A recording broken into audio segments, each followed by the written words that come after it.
guess if there was a point that I could make about what you just saw, two things. One, actually, I was just thinking about at the very end was, I don't know if you were watching their hands, but when they were playing, there was no pushing going on.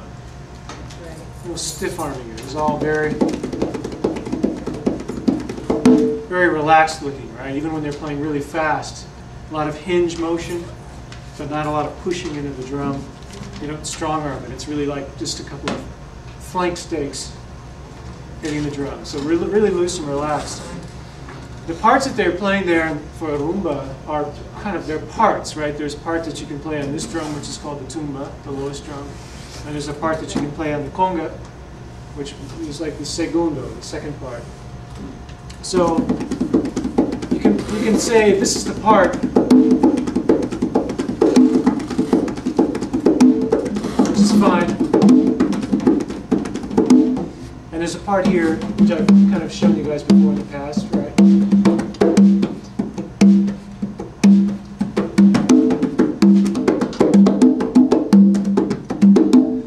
Kind of a melody and parts that they play. But the thing that really strikes me about this kind of music is how conversational it is. And I was trying to talk about this morning in my world music class. You have parts, and everybody knows what the parts are. And it's a funny kind of music because we could sit down and I could show you, here's your part, Karen. And you say, no, is it left, right, right, left, or left? You know, and we'd figure it all out. I'm sure you would write it down. And you could learn the part.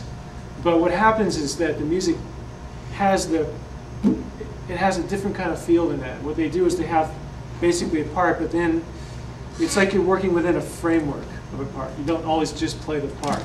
And it's the hardest thing to teach, you know, about this kind of music. So that even though you're playing your part, there's other things you can do that can be appropriate.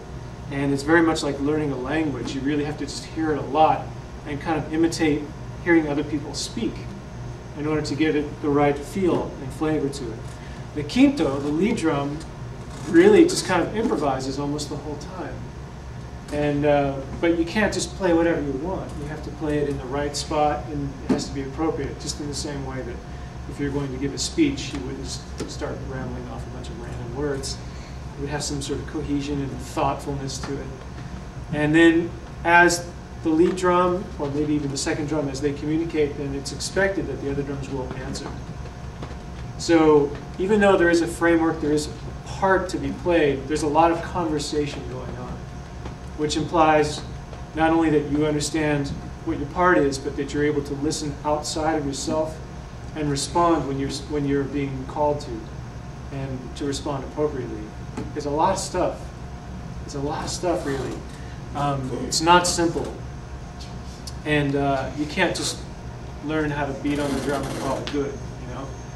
So for us, whenever we're playing anything in this class, you should always, you know, of course you're going to learn your part, but as soon as possible you want to try to get away from yourself and what am I doing, and try to put that on autopilot and start listening to what's going on around me, because even if we're not really playing any kind of fills or improvisation, being able to tune into the other parts and seeing how do I fit with those other parts is what brings us together. Last week when we did so much playing with the click track, you started listening. Everybody was really listening. I almost cried last week. It was so special. It was good. I could hear it. I could feel the listening. It was just amazing. It's like gravity or something, you know? Gravity is one of the weakest forces in the universe, actually. But it holds together some of the largest objects, right? It's the same thing for us. So it's like this sort of radar that you put out, and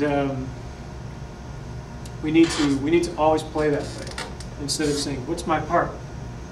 And sort of getting in your own little space. So that was the thing that I just really appreciated from last week, was hearing people listen and adjust, and the time felt so much better. You know? So I'm not going to begin to, especially with the camera rolling, I'm not going to sit here and demonstrate rumba to you guys after watching that video. The real point was really just that, yes, there is a part that you can play, but within that part you have conversations that take place.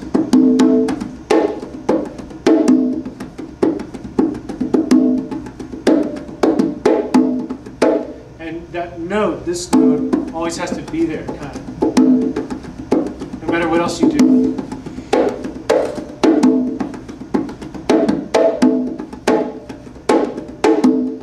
Same thing on this drum. So that's something to think about just as a drummer. Certainly when I play the drum set, I'm very conscious of that kind of stuff. If I play a fill or something, I still know where I am. Whereas you see some people, when they get into the drum set or any kind of situation like this, they're playing the groove, and then they close their eyes. And the analogy that I like to use is that you crawl up on a branch of a tree, and you're sitting on the branch, but you're sawing on this side of the branch.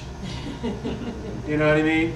So they just go out on the limb and they just start sawing, you know, until they eventually fall out of the tree, and then go, what? Where am I? Oh yeah, and try to get back into the groove, you know. So that's not good. You want to stay firmly with both feet on the ground, and then you can saw the tree down from there or something. I don't know. That analogy has run its course.